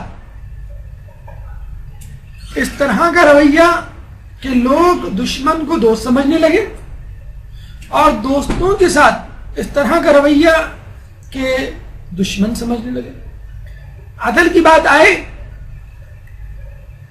خدا کے سامنے جواب دہی کی بات آئے، تو ایک شخص اپنے بھائی کو قرض لینے کے لیے آنے والا بھائی جب ہاتھ پھیلائے تو اس کے ہاتھ میں گرم سلاخ رکھ دے کہ میں قیامت میں خدا کو کیا منہ دکھاؤں گا. اور وہی شخص جب میدان جنگ میں اپنے دشمن سے لڑے اور دشمن کی تلوار گر جائے تو اس تلوار کو اٹھا کے ہاتھ میں دے دے کہ عدل کا تقاضا یہ ہے کہ دشمن جب آپس میں نبرد آزما ہو تو دونوں ایک ہی سطح پر ہوں، تو میرے ہاتھ میں بھی تلوار، تمہارے ہاتھ میں بھی تلوار. معاف کرنے پر آئے تو اپنے دشمنوں کو اس طرح معاف کر دیں کہ ہم حیران رہ جائیں، اہل بیت کے ماننے والے چاہنے والے، کہ مروان بن حکم کہ جس نے کربلا کی بنیاد رکھی، واقعی حرہ میں جب چوتھے امام کے پاس آیا تو امام نے اس کو غلہ اناج اور سایہ فراہم کیا، گھر فراہم کیا. تو یہ اہل بیت کے جو ہے مختلف ہشت پہلو اور مختلف رنگ ہیں ان کی زندگی کے، انسان کی عقل حیران رہ جائے کہ اخلاق کے کتنے عظیم مرتبے پہ فائز تھے. دیکھیے بہت چھوٹی چھوٹی باتیں ہیں، لیکن ان باتوں کو سمجھنا، ان کی گہرائی میں جانا اور نتیجہ اخذ کرنا، یہ ہے کمال. اور ہم یہ سمجھتے ہیں کہ امام کی ہر ادا میں کوئی زبردست تدبیر اور پہلو ہوتا ہے. دیکھیے اگر ہم آپ سے کہیں کہ فلاں آدمی، فلاں انسان، فلاں بزرگ بڑے اچھی ہیں اور آپ ان سے ملنے کے لیے جائیں تو کیا چیز سب سے پہلے آپ کو نظر آئے گی؟ آپ کی نگاہیں کس پہ پڑیں گی؟ لباس. اس کے بعد نشست و برخاست، کس طرح بیٹھا ہے، کس طرح کھڑا ہے، کس انداز سے وہ گفتگو کر رہا ہے، انداز کلام اور اس کی خوش اخلاقی. لباس میں کہا جاتا ہے کہ امام سادہ لباس پہنا کرتے تھے، اور کبھی بہترین لباس پہننا پڑ جائے تو سادہ لباس نہیں اتارتے تھے، اسی سادہ لباس کے اوپر بہترین لباس پہن لیا کرتے تھے. کیوں؟ کہ لوگوں کو دکھانے کے لیے، لوگوں میں کھپ جانے کے لیے، لوگوں سے گھل مل جانے کے لیے، اپنے آپ کو ممیز نہ کرنے کے لیے، لوگوں جیسا نظر آنے کے لیے لوگوں کا جیسا لباس پہن لیا. اسی لیے اسلام فیشن کے خلاف نہیں ہے. آپ جس طرح کا فیشن چاہیں کریں، جس طرح کا لوگ لباس پہنتے ہیں آپ بھی پہنیں، بشرط یہ کہ محرم اور نامحرم کا جو ہے وہ مسئلہ ہے وہ مد نظر رہے. اسی طرح زندگی کے اور شعبہ جات میں جس طرح لوگ رہ رہے ہیں آپ بھی رہ سکتے ہیں، بشرط یہ کہ وہ چیزیں اللہ کی اور آپ کی راہ میں رکاوٹ نہ بنے، اللہ اور آپ کے درمیان رکاوٹ نہ بنے. تو امام اس لیے پہنا کرتے تھے عام سا لباس، خاص لباس اس لیے پہن لیا کہ لوگ پہن رہے اور لوگوں کے درمیان میری توہین اہانت نہ ہو. یہ ضروری ہے، آپ کتنے ہی متقی پرہیزگار کیوں نہ ہو، اس کا جو ہے مطلب یہ نہیں کہ آپ پھٹے پرانے میلے کچیلے اور پیبند لگے ہوئے کپڑے پہن کر لوگوں کے سامنے آ جائیں. معاشرے کے مطابق یا موجودہ اصطلاح میں فیشن کے مطابق کپڑے پہننا اور اپنی شان کو مد نظر رکھتے ہوئے کپڑے پہننا، اسلام اس بات کو پسند کرتا ہے کہ آپ اپنے سٹیٹس کے اعتبار سے کپڑے پہنیں. کوئی ہو سکتا ہے کہ 5000 کا جوڑا آپ کے لیے نارمل ہو اور ایک آدمی کے لیے ایکسپینسو ہو، تو وہ آپ پہ اعتراض نہیں کر سکتا کہ بھئی آپ نے اسراف کیا ہے اور آپ کو مجھ جیسا 500 روپے والا جوڑا پہننا چاہیے. آپ کی اوقات 5000 والی ہے، اس کی اوقات 500 والی ہے. یہ عین ممکن ہے. معاشرے میں مختلف قسم کے سٹیٹس کے لوگ نظر آئیں گے. اس کا مطلب یہ نہیں کہ آپ کسی حسد میں مبتلا ہو جائیں. اگر آپ برداشت کر سکتے ہیں، آپ کی جیب اجازت دیتی ہے، ٹھیک ہے آپ ایسے کپڑے پہنے. نہیں اجازت دے سکتی اور ایسا کپڑا پہن کے آ جائیں کہ لوگ سمجھیں کہ شاید آپ نے گھر کی کوئی چیز بیچی ہے اور پھر یہ جوڑا خریدا ہے، تو بڑا جسے کہتے ہیں کہ عجیب سا لگے گا. اندر عام لباس کیوں پہنتے تھے؟ تاکہ اپنے نفس کو ذلیل کر سکیں. اسی طرح کا معاملہ سفیان ثوری اور ہمارے چھٹے امام امام جعفر صادق علیہ السلام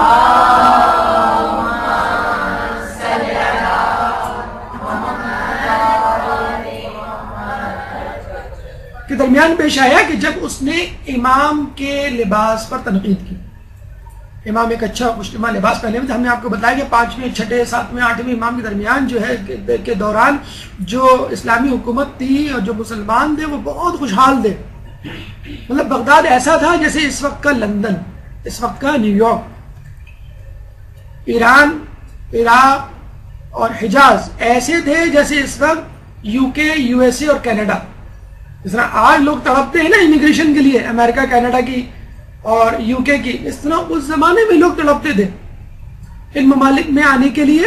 اور جس طرح آج ہم منہ ٹیڑھا کر کے انگلش بولتے ہیں اور امریکن ایکسنٹ میں بہت تکبر اور فخر محسوس کرتے ہیں، اس زمانے میں عربی بول کے لوگ فخر محسوس کیا کرتے تھے، عربی لباس پہن کے فخر محسوس کیا کرتے تھے. وہ الگ بات ہے کہ ہمیں جو ہے وہ پرانی تاریخ یاد نہیں رہتی، یہ ایسے ہی ہے. اور جب انشاءاللہ امام آئیں گے پھر آپ دیکھیے گا بغداد جب دارالخلافہ بنے گا تو لوگ اسی طرح گرین کارڈ کے لیے تڑپیں گے. تو اچھا ہے بغداد کے بہت سارے ویزے لگا لیں اور کازمین چلے جائیں تاکہ امام کو کہہ سکے دیکھیں ہم یہاں بہت مرتبہ آ چکے ہیں، یہاں کی نیشنلٹی آپ دے دیں. ایک درود پڑھتے محمد علیہ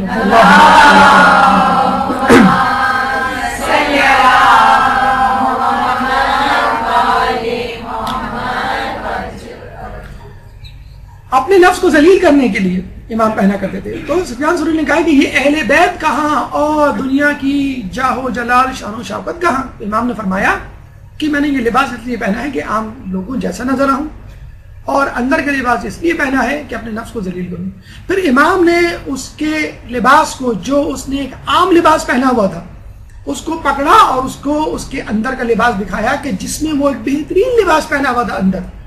تو اس کو بتلایا کہ تو نے لوگوں پر اپنے زہد کا روب ڈالنے کے لیے ایک عام سا لباس پہنا ہوا ہے باہر، اور اپنے نفس کو خوش کرنے کے لیے اندر بہترین لباس پہنا ہوا ہے. تو دیکھیے کتنا بڑا فرق ہے امام کی سیرت میں اور دیگر قسم کے لوگوں میں جو بظاہر اپنے آپ کو زاہد اور تارک دنیا بنانے پر دکھانے پہ تلے ہوئے. تو اب آپ سے اس سے نتیجہ اخذ کیجئے. ہمارے یہاں کے لوگ جب لیوائس کی جینز اور گوسی کی ٹی شرٹ اور کیٹ کا کیپ، ایڈیڈاس کے شوز اور کیلوین کلین کا پرس پہن کے جب نکلتے ہیں تو آپ دیکھیے ان کی چال ڈھال، رنگ، اعتبار میں فرق آ جاتا ہے. کوارٹز کی آپ گھڑی پہن لیں، بار بار جو ہے آپ گھڑی کو دیکھ رہے ہیں ٹائم کیا ہوا ہے، لوگوں سے پوچھ رہے ہیں. موبائل آپ لے لیں، نہ چاہتے بھی بار بار نکالیں گے. کچھ نہیں تو بھائی لائٹ کا میں ذرا ٹارچ لا کے دیکھ لوں، الارم لگا دیں گے بے وقت کا، اسی وقت بجے گا جب آپ لوگوں کے درمیان بیٹھے ہوئے. او سوری میں نے جو فجر کا الارم لگایا تھا 4:30 کا AM کی جگہ PM لگ گیا. نماز شب بھی بتا دیا آپ نے کہ دیکھیں میں نماز شب اور فجر کا پابند ہوں، اور موبائل بھی اس بہانے دکھا دیا.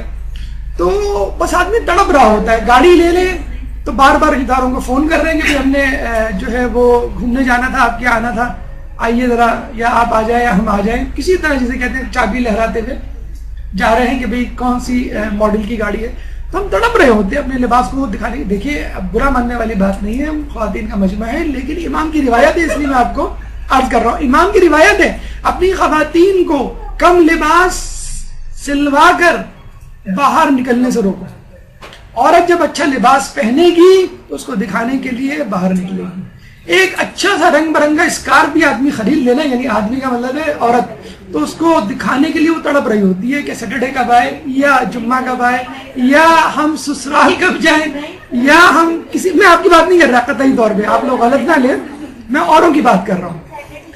تو یہ حقیقت ہے کہ انسان جب کوئی چیز خریدتا ہے تو وہ تڑپ رہا ہوتا ہے. دیکھیں اللہ تعالیٰ نے حدیث قدسی ہے کہ اے انسان، سنیے، اے انسان میں نے کائنات تیرے لیے تخلیق کی اور تجھے اپنے لیے تخلیق کیا. اے انسان میں نے تجھے اس لیے تخلیق کیا کہ میں پہچانا جاؤں، اور ہم کیا کر رہے ہیں؟ میں پہچانی جاؤں، میں دیکھی جاؤں، میری تعریف کی جائے. یہ مرد اور عورت دونوں ہی کسی نہ کسی اعتبار سے، مرد کو ہم کہہ سکتے ہیں status wise, job wise, career wise اپنے آپ کو پروجیکٹ کرنے میں مصروف ہے. جو اس وقت اسٹیٹس ہے، ہمارے فیس بک کا اسٹیٹس ہے، جو ہمارے واٹس ایپ کا اسٹیٹس ہے، جو بدستور تبدیل ہو رہا ہوتا ہے. وہ کیا ہے؟ اپنی شخصیت کی پروجیکشن. تو اللہ چاہتا ہے کہ میری پہچان کروائے بندہ، اور بندہ کیا چاہتا ہے؟ اللہ کو وسیلہ بناتا ہے اور اپنی پہچان کرواتا ہے. تو امام اپنے نفس کو ذلیل کرنے کے لیے عام لباس پہنا کرتے تھے اور لوگوں کو دکھانے کے لیے، دکھانے کا مطلب ہے لوگوں میں کھپنے کے لیے. اب دیکھیں شادی بیاہ کی تقریب ہے اور آپ ایک عام سا لباس پہن کے چلے گا اپنے آپ کو زاہد اور جسے کہتے ہیں عابد ثابت کرنے کے لیے. دیکھیں بہترین زہد کو چھپانا ہے، بہترین زہد کو چھپانا ہے. یعنی آپ کو دنیا سے محبت نہیں کرنی اور اس نفرت کو چھپانا بھی ہے. یہ نہیں کہنا کہ بھی مجھے کھانے سے کوئی رغبت نہیں، مجھے اچھے لباس سے کوئی رغبت نہیں، اچھی سواری نہیں چاہیے، اچھا نہیں، سب کچھ چاہیے، لیکن یہ چیزیں اللہ کی محبت میں رکاوٹ نہ بنے.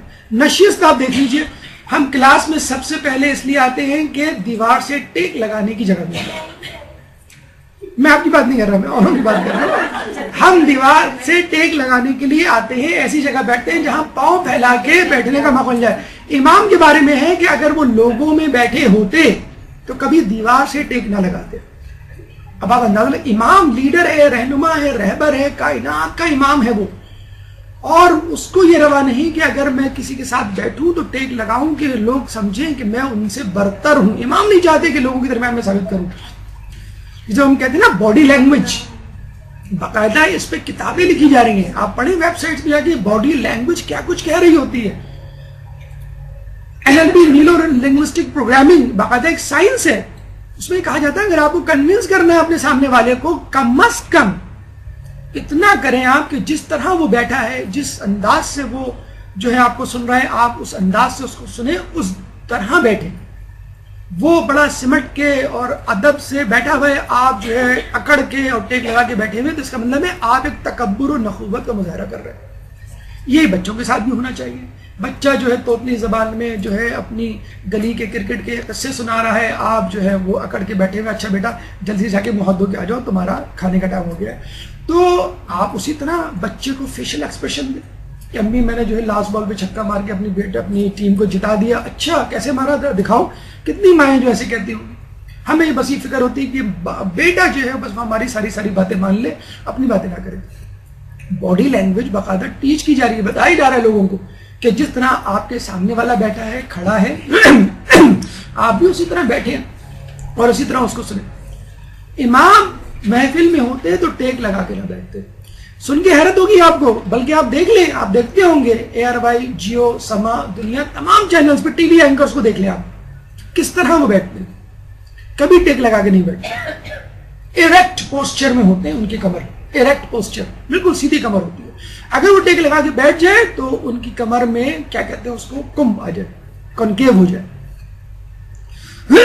ہمیشہ ان کو ہدایت کی جاتی ہے کہ آپ کو ایریکٹ بیٹھنا ہے، بالکل سیدھا بیٹھنا ہے، آپ کو جو ہے وہ ٹیک نہیں لگانی ہے. اتنے پرانے زمانے کی بات کہ امام کہہ رہے ہیں، امام جو ہے ٹیک نہیں لگاتے تھے. آج ٹی وی اینکرز کو باقاعدہ ٹیچ کیا جاتا ہے کہ باڈی لینگویج کیسی ہونی چاہیے. جب آپ کسی کے سامنے بات کریں، بیٹھیں، خبریں پڑھیں تو آپ ٹیک لگا کے نہ بیٹھیں. امام کسی کے سامنے پیر پھیلا کے نہیں بیٹھتے تھے. آج کل ہمارے بچے دیکھیے، ٹانگ پہ ٹانگ رکھے میز پر چپس کھا رہے ہوتے ہیں، کولڈ ڈرنک پی رہے ہوتے ہیں، امی آ جائیں، ابو آ جائیں، زلزلہ آ جائے، طوفان آ جائے، ملک الموت ہو جائے، کسی سے نہیں ڈریں گے. ہٹے سامنے سے، ہٹ جائے، کارٹون آ رہا ہے میری پسند کا، ہٹ جائے، چھکا لگنے والا ہے، اسی بال پہ وہ آؤٹ ہو گیا، امی آپ کی وجہ سے آؤٹ ہو گیا، آپ سامنے آ گئی. تو یہ ہم جو کر رہے ہیں وہ ہمارے بچے بھی کر رہے ہیں. تو آپ کا جو انداز دیکھیں، ہمارے زمانے میں یہ ہو کرتا تھا، اگر ہمارے ابو کمرے میں آ جاتے تھے تو تمام ایکٹیویٹیز پہ ہڑتال، بالکل ختم سب کچھ، اٹینشن، آپ کھڑے ہو جائیں بالکل. اور پھر وہ آ کے آرڈر دیں گے، کیا کر رہے تھے، یہ کر رہے تھے، اچھا ٹھیک ہے کنٹینیو کرو. کیا کر رہے تھے، یہ کر رہے تھے، کیوں کر رہے تھے، جاؤ جا کے پڑھو. ساری ایکٹیویٹی ختم، اب آپ فیصلہ کریں. اب آپ آ گئے. آپ نے بیگمات کو دیکھا ہوگا نا کہ جو کچھ بھی کر رہی ہوتی ہیں 5:30 بجے شوہر نے قدم رکھا، سارے شٹر گری آتے ہیں، جیسے جسے کہتے ہیں کہ کوئی ہڑتال والا سین ہو. جی فرمائیے کیا چاہیے آپ کو. سب سے پہلے نہیں کچھ نہیں چاہیے، آپ جو ہے مجھے چائے دے دیں، اس کے بعد پھر بعد میں بات ہوگی. تو یہ انداز ہونا چاہیے اپنے بڑے سے بات کرنے کا، یا آپ کا بڑا جو داخل ہو اپنے بچوں کو بھی سکھائیے کہ جب کوئی بڑا داخل ہو کمرے میں تو آپ کو کس طرح، اگر کھڑے نہیں ہو سکتے کم از کم سمٹ کے بیٹھ جائیں. باقاعدہ ہدایت کی گئی ہے حدیثوں میں کہ اگر آپ کسی محفل میں بیٹھے ہیں اور کوئی شخص سامنے آ کے آپ کے پاس بیٹھے، چاہے جگہ ہی کیوں نہ ہو، آپ اس طرح اپنی جگہ سے سرک جائیں کہ اس کو محسوس ہو کہ آپ اس کو جگہ دے رہے ہیں۔ اور ہمارے یہاں کیا ہوتا ہے، دروازہ کھلا، کسی کو لگا، اس نے منہ بنایا، کہا ذرا سے ادھر ہو جائے گا، آپ چلی جائیں وہاں پر، آپ کیوں یہاں کھڑی ہوئے، آپ چلی جائیں وہاں پر۔ تو یہ دیکھیں، یہ اخلاق ہے، یہ آپ کی سٹنگ۔ دیکھیں باقاعدہ ایک، مجھے ابھی اس وقت یاد نہیں آ رہا، باقاعدہ ایک میڈیکل وہ ہے، برانچ ہے آلٹرنیٹیو میڈیسن کی، جس میں جیسچرز، پوسچرز کے ذریعے بتایا جاتا ہے بیٹھنے کا انداز، کھڑے ہونے کا انداز، سونے کا انداز، اور اس سے باقاعدہ علاج کیا جاتا ہے آپ کی بیماری کا۔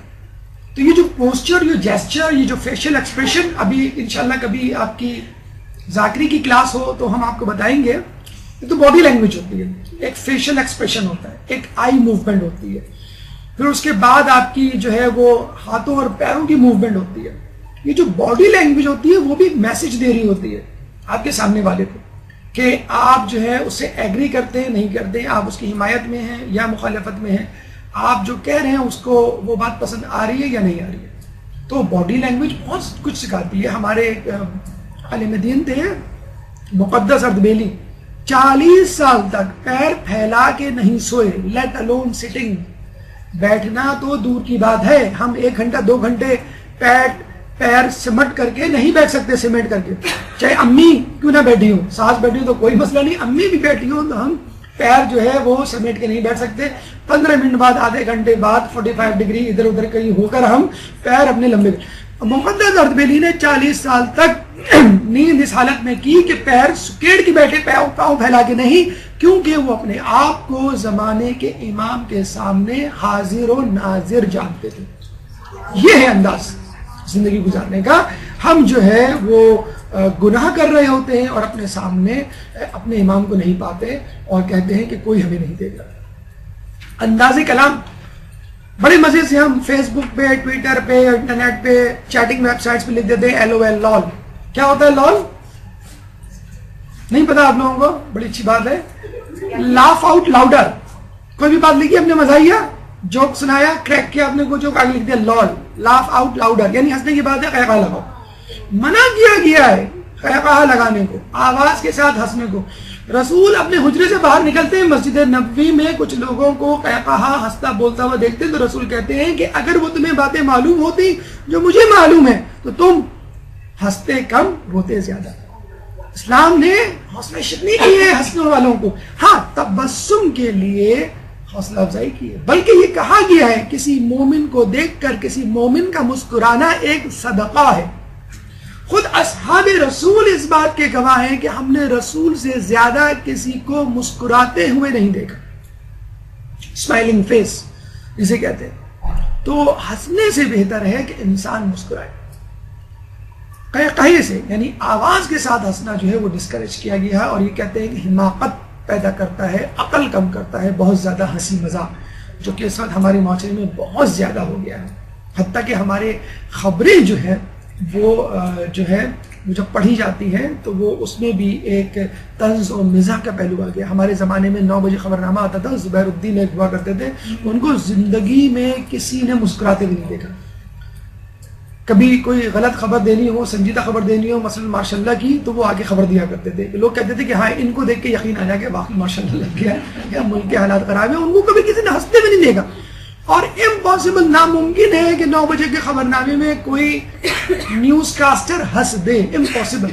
آج جو ہے وہ ہنسے بولے بغیر، طنز کیے بغیر لوگ جو ہے وہ اپنی زبان سے خبر ہی نہیں نکالتے اور لوگوں کو ہضم بھی نہیں ہوتے۔ ملنساری، دیکھیں تواضع انکساری کے بارے میں کہا جاتا ہے کہ ہر چیز، ہر نعمت، ہر عبادت، ہر خصوصیت کردار اللہ تعالیٰ دیتا ہے، توفیق جسے کہتے ہیں نا، اللہ ہمیں توفیق دے عبادت کی، اللہ ہمیں توفیق دے خوش اخلاقی کی۔ ملنساری، تواضع انکساری ایک ایسا پہلو ہے، ایک ایسی خصوصیت ہے جو انسان کو خود پیدا کرنی پڑتی ہے۔ امام اس زمانے میں حمام جو تھے وہ باہر ہوا کرتے تھے، لوگ نہانے کے لیے باہر حمام جایا کرتے تھے۔ آج کل سوئمنگ پول ہے، لوگ نہانے کے لیے سوئمنگ پول جاتے ہیں، سوئمنگ کرنے کے لیے لوگ زمانے میں لوگ نہانے کے لیے گھروں میں حمام خانے نہیں ہوتے تھے، تو گئے امام، تو ایک شخص جو ان کو پہچانتا نہیں تھا کہا کہ ذرا میری پیٹھ کھجا دینا، میری پیٹھ صاف کر دینا، اور امام بغیر کسی تردد کے اس کی پیٹھ کھجانے لگے، اس کی پیٹھ صاف کرنے لگے، یعنی میل صاف کرنے لگے. خدا نہ خدا کسی نے دیکھا تو اس شخص کو سمجھایا تجھے نہیں معلوم یہ کون ہے؟ اپنے وقت کے امام اور بڑے آرام سے لوگوں کی خدمت کر رہے ہیں. اور اگر ہم رستے میں چلیں، ابھی آپ ہی کوریڈور میں کوئی چاکلیٹ کا ریپر نظر آ جائے، کوئی چپس کا پیکٹ کوئی پھینک دے، پہلے تو ہاتھ لگا کے دیکھیں گے پھولا ہوا ہے یا پچکا ہوا ہے. اگر پھولا ہوا ہے بھرا ہوا ہے تو خاموشی سے رکھیے، اگر پچکا ہوا ہے تو بھائی یہ دیکھیں کہ لوگ کیسے ڈال دیتے ہیں، بھائی ادھر آئے فلاں کو بلائے، یہ اٹھائیں یہاں سے. تو یہ ہماری جسے کہتے ہیں کہ وہ حالت ہو گئی ہے کہ اپنا ریپر تو ہم خود ہی پھینکیں گے اور دوسروں کا بھی جو ہے ہم نہیں اٹھائیں گے. شان کے خلاف سمجھتے ہیں ہم. تو امام جو ہے وہ عام کام کرنے میں کوئی جسے کہتے ہیں کہ آر یا شرمندگی محسوس نہیں کیا کرتے. مزید غریب ہو تو ہمیں پتہ چلتا ہے کہ کم سویا کرتے تھے، غلاموں کے ساتھ کھانا کھایا کرتے تھے، ہر مہینے 3 روزے رکھا کرتے تھے. رکھ تو وہ پوری عمر اور پورے مہینے کے رکھ سکتے تھے روزے، لیکن ہماری آسانی کے لیے یہ میں نے پہلے بھی آپ کو بتایا تھا کہ کم از کم مہینے میں 3 روزے کی عادت ڈالیں، اور 1 روزے کا مطلب 10 روزے، کیونکہ اللہ تعالیٰ قرآن میں فرماتا ہے کہ میں 1 نیکی کے بدلے 10 نیکی کے برابر اجر دوں گا. پہلی جمعرات مہینے کی، آخری جمعرات مہینے کی، اور درمیانہ بدھ جو کہ 10 تاریخ کے بعد آتا ہے، پہلا بدھ 10 تاریخ کے بعد پہلا بدھ. یہ 3 مستحب روزے ہیں. اگر ان روزوں میں آسانی نہیں ہے آپ کے لیے، یعنی جانا پڑتا ہے کہیں، گھومنا پڑتا ہے، تو ایک الگ بات ہے. اگر آپ صاحب خانہ ہیں یعنی خاتون خانہ ہیں تو آپ کے لیے چندہ مشکل نہیں ہونا چاہیے روزے رکھنا. ورنہ جب بھی موقع ملے کم از کم مہینے میں 3 روزے، مدرسے کی طالبہ ہونے کے ناطے کم از کم یہ دقت زحمت برداشت کر سکیں تاکہ تعلیم کے ساتھ ساتھ آپ کا تقویٰ جو ہے وہ مکمل ہو سکے. امام سے کسی نے پوچھا کہ ہم میوہ کھا کے کچھ بچا ہوا پھینک دیتے، امام نے سختی سے منع کیا. اور اکثر ہماری عادت ہے، ہمارے بچوں کی عادت ہے کہ وہ پیزا بھی کھائیں گے تو اس کا کرسٹ چھوڑ دیں گے. اب پیزا ہٹ والوں نے اس کرسٹ میں جو ہے وہ چیز ڈالنا شروع کیا. خدا کے واسطے اس کو کھا لو، اس کو چھوڑو. جب بھی جو ہے وہ ڈیل لگتی ہے بوفے کی تو مین پیس کھا کے مسالے والا جو کرسٹ اور برگر کے وہ جو کنارے کی چیزیں ہیں، یا گھر میں جو روٹیاں کھاتے ہیں وہ جو موٹا کنارہ ہوتا ہے اس کو لوگ چھوڑ دیا کرتے ہیں. اگر سبزی گوشت پکا ہوگا تو بچے جو ہے وہ گوشت کھا لیں گے، سبزی چھوڑ دیں گے. اسی طرح دعوتوں میں آپ دیکھ لیں ہمارے یہاں کتنا اسراف ہوتا ہے. آدھی پلیٹ کا جو ہے کھانا جو ہے وہ لوگ چھوڑ دیتے ہیں، اور پلیٹوں میں ماشاءاللہ نکالتے ایسے ہیں کہ ایک صاحب اپنی پلیٹ میں کھانا نکال کے لائے، ٹیبل پہ جیسے بیٹھے بہت سارے لوگ آگے ان کی پلیٹ سے نکالنے کے لیے. کہا کیا ہوا؟ کہ ہم سمجھے یہ ڈش ہے، ہم سمجھے کہ یہ ڈش ہے، سوری ہم یہ آپ اپنے لیے نکال کے لائے. جی میں اپنے لیے نکال کے لایا. برے وقتوں کا پتہ نہیں کہ میں دوسری مرتبہ جاؤں تو کھانا ملے یا نہ ملے. میں کھٹا نکال کے لے آیا کہ دعوت ختم ہونے تک اس پہ اکتفا کروں گا، اور ہو سکا تو میں اپنے بچوں کو بھی کھلا دوں گا، اور اگر فون کال آ گئی تو زنان خانے میں بیگم کے پاس بھی بھیج دوں گا. میں نہیں چاہتا کہ وقت سے پہلے جو ہے یہ کھانا بنے. تو یہ ہمارے حالات ہیں، اور جس طرح جو ہے اس کو ویسٹ کیا جاتا ہے. ابھی ایک کلپ دیکھ رہا تھا میں باہر کی، تو اس میں بتایا جا رہا تھا کہ تقریباً فقط آئرلینڈ میں $200 ملین کا کھانا جو ہے وہ ضائع ہوتا ہے. اتنا زیادہ، آپ کسی باہر کے آنے والے شخص سے پوچھیں تو وہ آپ کو بتائے گا اتنا ضائع ہوتا ہے کھانا کہ بتا نہیں سکتے آپ. لوگ کھانا خریدتے ہیں، آدھا کھاتے ہیں اور پھینک دیتے ہیں. اور وہاں تو کھانا کیا مطلب لباس، فرنیچر، گھڑی، عام چیزیں لوگ جو ہے وہ سڑکوں پہ، ڈسٹ بن تو نہیں کہہ سکتے، کبرڈز لگی ہوئی ہوتی ہیں، ان کبرڈز میں لوگ جو ہیں وہ چیزیں رکھ دیتے ہیں. اور کبھی آپ کھول لیں، اگر غلطی سے اگر آپ کبھی جائیں اور کھول لیں تو آپ کو پتہ چلے گا کہ میں شاید یہ چیز ڈپارٹمنٹ میں آ گئی ہوں یا کسی شاپنگ سینٹر میں، کہ ایسی چیزیں بالکل لگے کہ نہیں. وہاں آپ کی مطلب پرچیزنگ پاور زیادہ ہوتی ہے تو لوگ پھینک دیتے ہیں اور تاکہ دوسرے لوگ جو ہیں وہ استعمال کر لیں. امام ششم سے کسی نے پوچھا کہ اسراف کسے کہتے ہیں. آپ سنیے، غور سے سنیے، یہ آپ اور ہمارے لیے میسیج ہے. ہم دن میں یہ کام کتنا کرتے ہیں، اور آج جا کے آپ اپنے اوپر نگاہ ڈالیں، احتساب کریں. امام سے پوچھا اسراف کسے کہتے ہیں. امام نے کہا کہ تم پانی پیو اور گلاس میں تھوڑا سا پانی بچا دو، یہ اسراف ہے. ارے ہم تو پوری آدھی کولڈ ڈرنک بچا دیتے ہیں. کہ لوگ کیا کہیں گے، اتنے نیتیں ہیں کہ پورا ایک ایک گھنٹ بھی آپ پی گئے، کچھ بھی نہیں بچایا. یہ عجیب انداز ہے لوگوں کا. آپ کسی کے جائیں ضروری ہے کچھ بچانا پلیٹ میں، کیوں؟ لوگ سمجھیں گے کھانا کھا کے نہیں آئے اپنے گھر سے، اتنے بھوکے. تو کولڈ ڈرنک تو بہت دور کی بات، امام تو کہہ رہے ہیں کہ اگر پانی گلاس میں تھوڑا سا بچا دو تو یہ بھی اسراف ہے. امام نے سختی سے منع کیا ہے کہ جب بھی کھانا کھائیں اس کو چھوڑ دیں، یا میوہ کھائیں تو اس کو جو ہے وہ آدھا کھا کے پھینک دیں. بلکہ یہ بھی کہا گیا ہے کہ اگر میوے کا بیج جو نہ کھایا جا سکے، مثلا کھجور کا بیج آپ نہیں کھا سکتے گٹھلی، تو اس کو ایسی جگہ پھینکو جہاں امکان ہو کہ وہ گٹھلی دوبارہ اگ سکے. دیکھیں آپ، یہ ہے ری سائیکلنگ.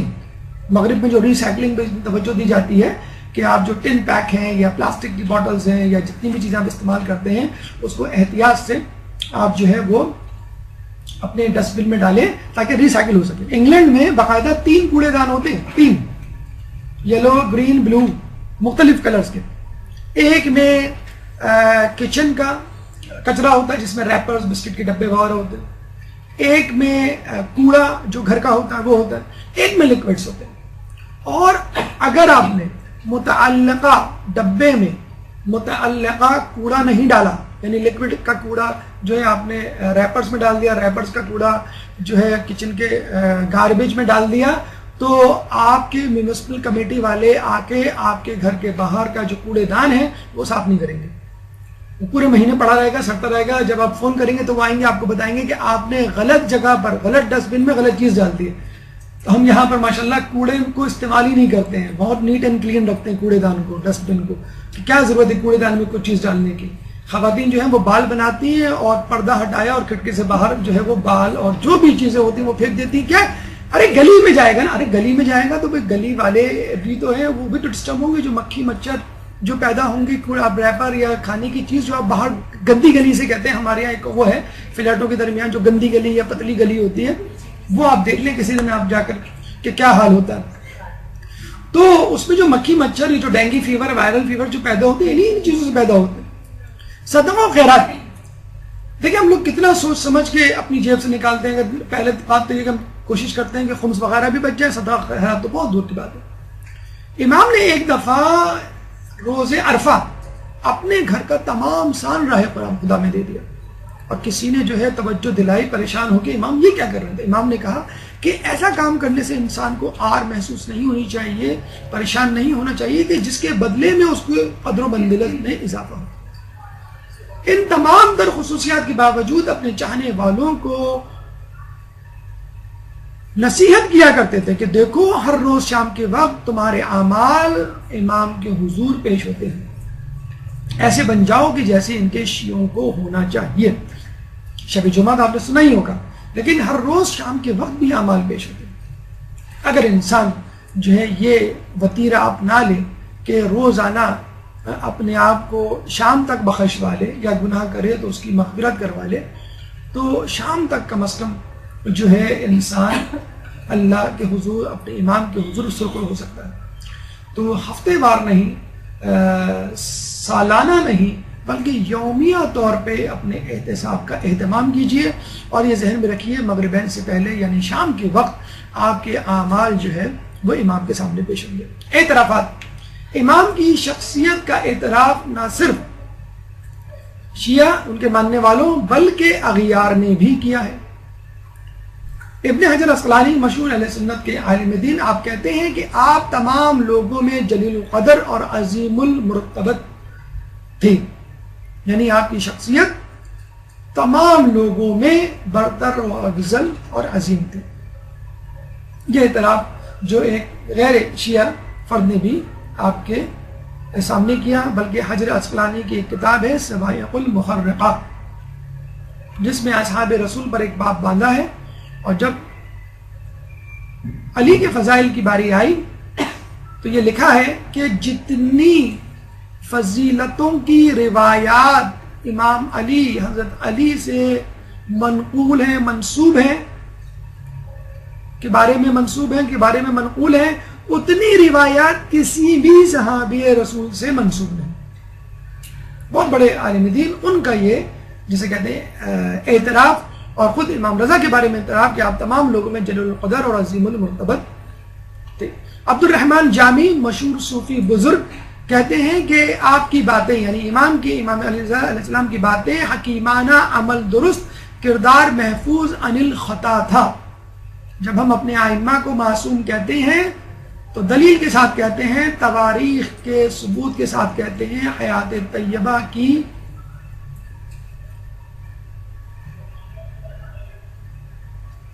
باتوں کو مد نظر کہتے ہیں کہ اگر آپ چاہیں تو تاریخ سے، ان کی سیرت سے کوئی ایسا واقعہ پیش کرتے ہیں جس سے ان کی خطا ثابت ہو جائے۔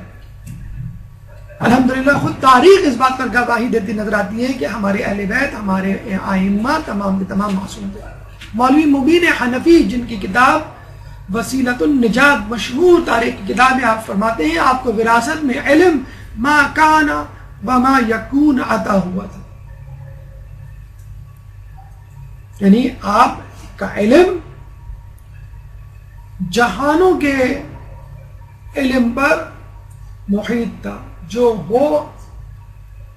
ہوا اور جو نہیں ہوا۔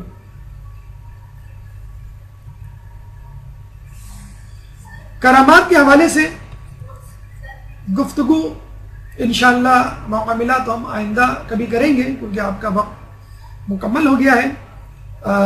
جس حساب سے ہم مواد لائے تھے لگ یہی رہا ہے کہ شاید یہ 4 نشستوں پہ یہ گفتگو مکمل ہو، تو چلیں اس کو ہم یہاں رکھتے ہیں۔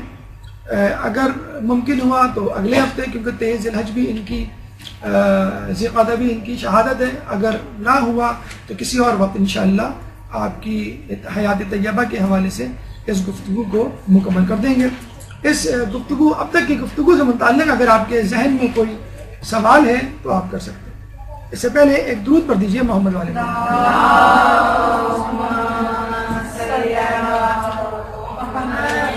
برحمتك يا أرحم الراحمين وصلى الله على محمد وآله الطاهرين۔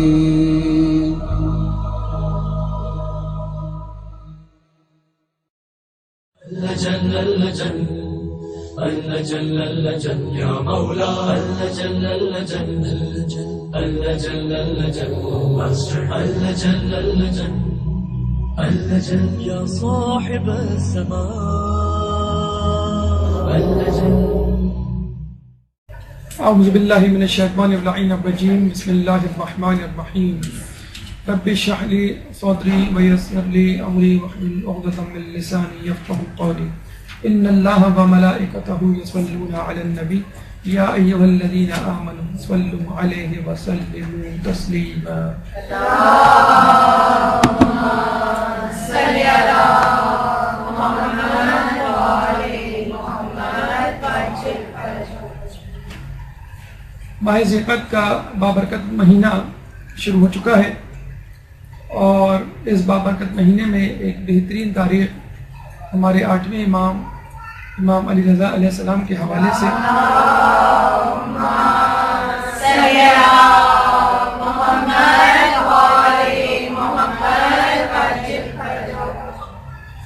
11 صفت کے حوالے سے آتی ہے، اور یہ ہمارا طریقہ ہے، یہ ہماری ریت ہے، یہ ہماری ثقافت ہے، یہ تعلیمات اہل بیت کا حصہ ہے کہ اگر کوئی تاریخ، کوئی دن اہل بیت کے حوالے سے خوشی کا ہوا کرتا ہے تو اس دن ہم بھی خوش ہوتے ہیں، اور اگر کوئی تاریخ، کوئی دن، کوئی موقع اہل بیت کے حوالے سے غم کا ہوتا ہے تو ہم بھی غمگین ہوتے ہیں۔